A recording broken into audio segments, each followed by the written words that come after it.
Se trata de Antonio Aracre, es director general de Syngenta para Latinoamérica Sur, presidente de Syngenta Argentina. Lleva más de 20 años de experiencia en la agroindustria, profesor de la Facultad de Ciencias Económicas de la Universidad de Buenos Aires. Antonio, bienvenido. ¿Cómo estás, Daniel? Buenas noches. Gracias por venir. Un placer. Bueno, tenés un montón de información. Te tiré todos los ravioles arriba de la mesa. ¿Por dónde empezamos? Bueno, me parece que el desorden económico del último mes, no es que la Argentina venía con una situación espectacular en su economía, pero venía con una recuperación en el PBI el año pasado y con ciertas dificultades en la estabilización de la inflación, digamos, ¿no? Pero en el último mes el tema cambiario empezó a hacer muchísimo ruido. Y a partir de la salida de Guzmán, claro, básicamente, ¿no? Y creo que ahí me parece que es donde entra el desorden político que desordena la economía. Porque uno a veces cree que el problema es económico solamente, y me parece que en los últimos tiempos el problema fue eminentemente político, y este es el principal activo, a mí me parece, de la reconformación del gabinete. Porque al entrar Massa, podría haber una señal, esto es una presunción, yo no tengo la certeza de que sea así, pero podría ser una señal de que finalmente el Frente de Todos, compuestos básicamente por el presidente Alberto Fernández, la vicepresidenta Cristina Kirchner, ahora no hablo de puestos institucionales, sino de figuras políticas, y el presidente hasta hoy de la Cámara de Diputados, Sergio Massa, acuerden un proyecto de rumbo económico, lo sostengan y lo mantengan en el tiempo. Eso no pasó con Guzmán en los últimos 6, 8 meses de su gestión. Y si bien en el caso de Silvina Batakis no sufrió ataques, tampoco tuvo apoyos sustantivos, sobre todo de la parte más kirchnerista. Entonces la novedad podría ser que Massa traiga un acuerdo preexistente de las tres patas del Frente de Todos. Y si eso es así, sería muy auspiciosa su llegada, porque, o sea, Massa no es un técnico, no es un economista. Su principal activo es su capacidad de negociar, de dialogar, de generar acuerdos. Yo presumo que Pero tiene una palabra, digo, también tiene un personaje de la política argentina con una palabra muy devaluada, ¿no? Digo, Massa se comprometió públicamente con ciertas cuestiones relacionadas con la ética, relacionadas con la corrupción, relacionadas con su compromiso y su hoja de ruta política, e hizo todo lo contrario.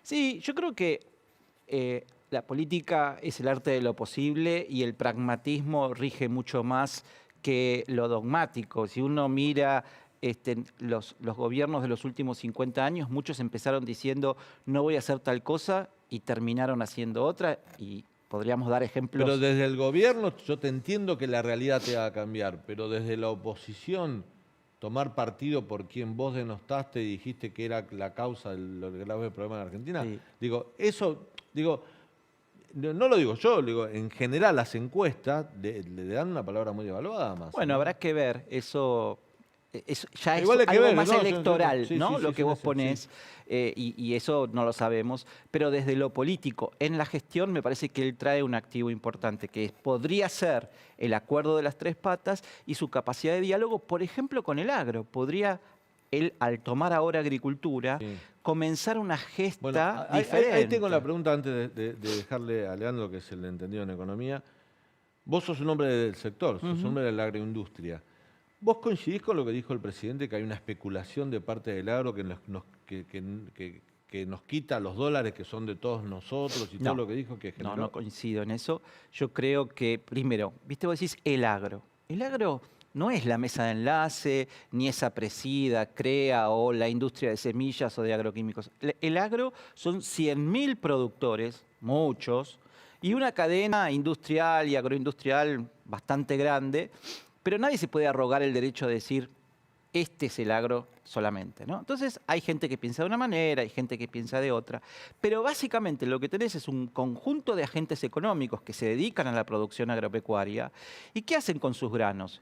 lo guardan, lo venden anticipadamente, en otros casos lo venden después. ¿Cuándo? Cuando lo necesitan. ¿Cuándo retienen? Cuando ven que puede subir el grano y pueden hacer una diferencia. ¿Cuándo liquidan? Cuando les parece que va a bajar. ¿Y qué pasa si hay una devaluación? Y bueno, la quieren captar, porque en el medio de todo esto hay un doble juego de tipo de cambio, que si llega a haber una devaluación del oficial y lo venden anticipadamente, aún perderían más dólares genuinos de los que pierden actualmente. Entonces, eso no es especulación, eso es una mirada racional en el cuidado del poder adquisitivo de las cosas que vos produjiste y que generaste.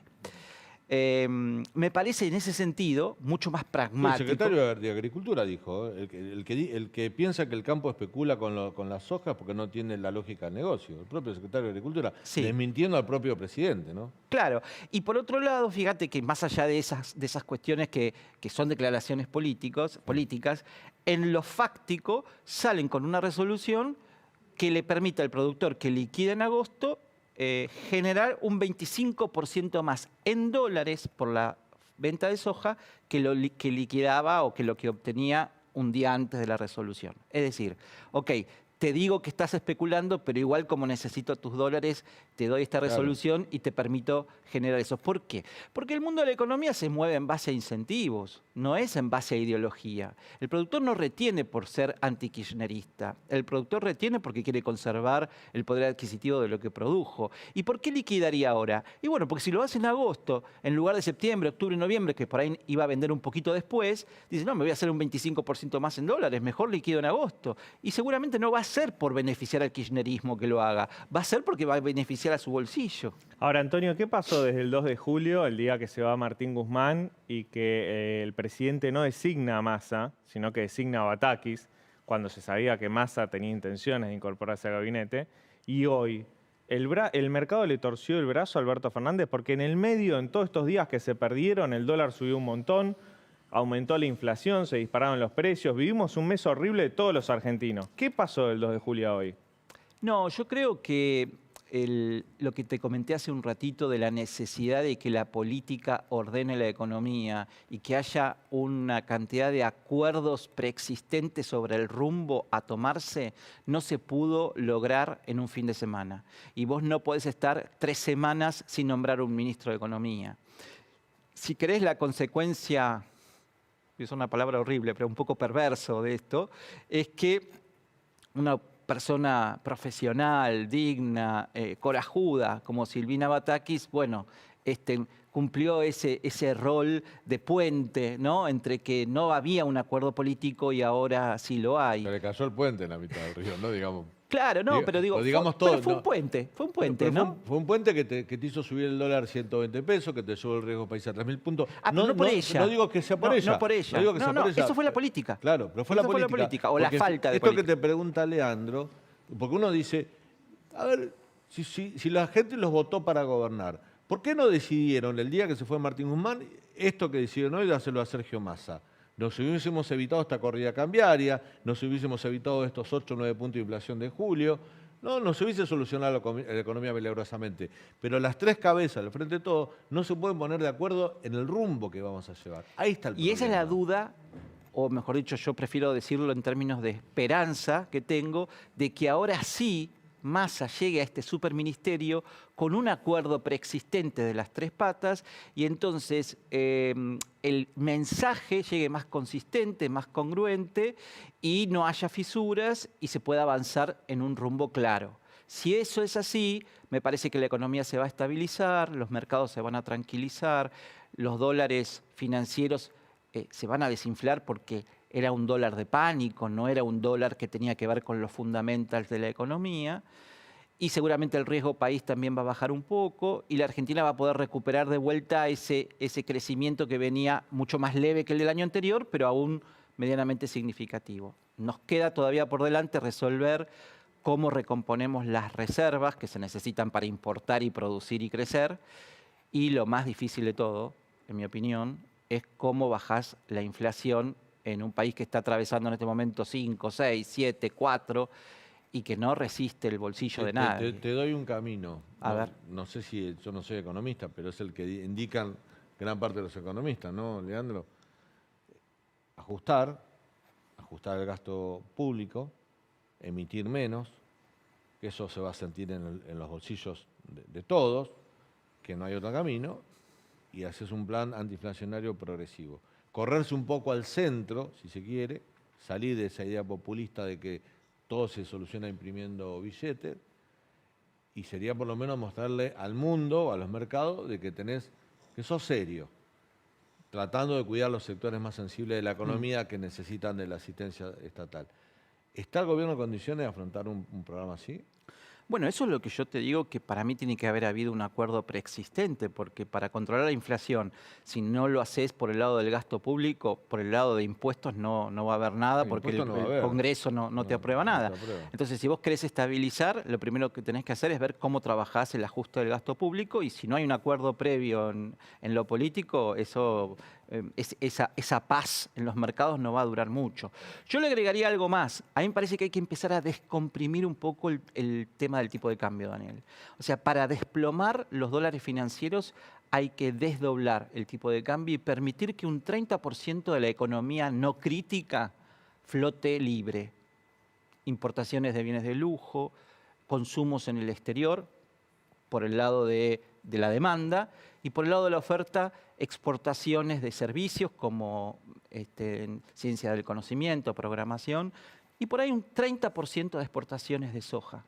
De manera tal de que vos le estás dando un volumen, un 30% de la economía, que empezás a dar un camino de que se puede ir soltando lentamente el cepo. Pero está bien lo que decís vos. Digo, a lo mejor es un camino correcto, pero para iniciar ese camino tenés que recortar lo que te va a faltar, porque ese camino significa que vas a recaudar menos también.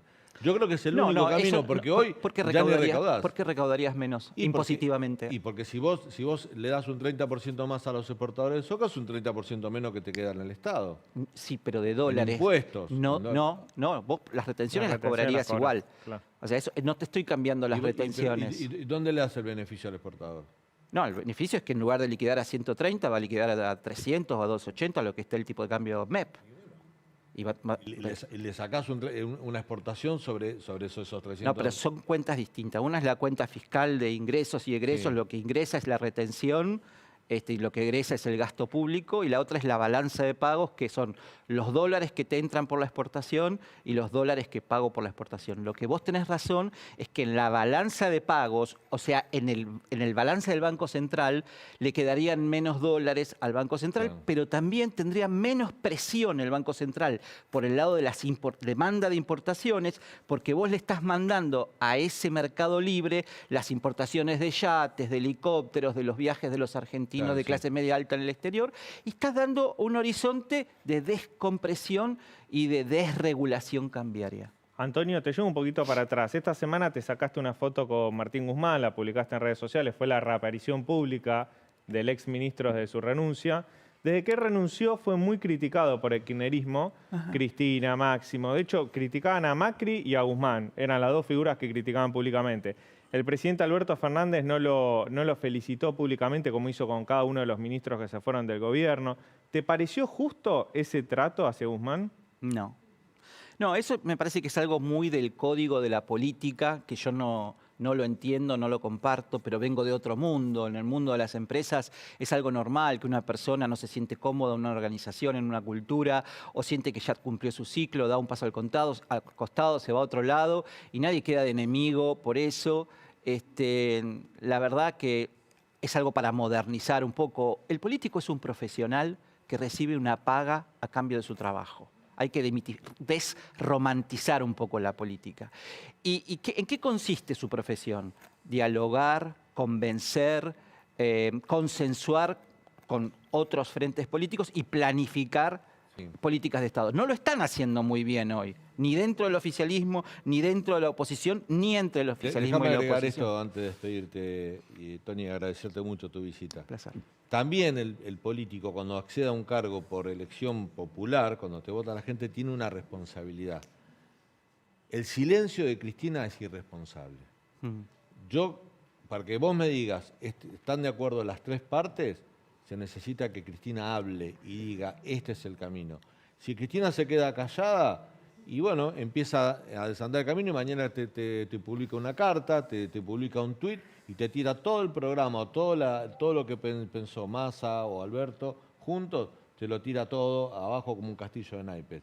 Porque sigue siendo la dueña de la pelota. Esa responsabilidad Cristina la está eludiendo, de alguna manera. Yo creo que lo que decís vos, cobran un sueldo, tienen que trabajar, pero cuando son elegidos, y eso es lo que hace distinto a los políticos y a los empresarios, Sí. cuando la gente te vota para representarte, para que vos administres un poder que es público, tenés que ser responsable. Coincido y cierro con esto un minuto. Yo igual no recuerdo muchos vicepresidentes en la Argentina que hayan hablado demasiado. El rol del vicepresidente no se destaca por Yo hablar. no recuerdo vicepresidente que hayan elegido al presidente. Esa es otra también, cuestión. ¿no? Antonio, gracias por tu visita. Un Muchas placer. gracias.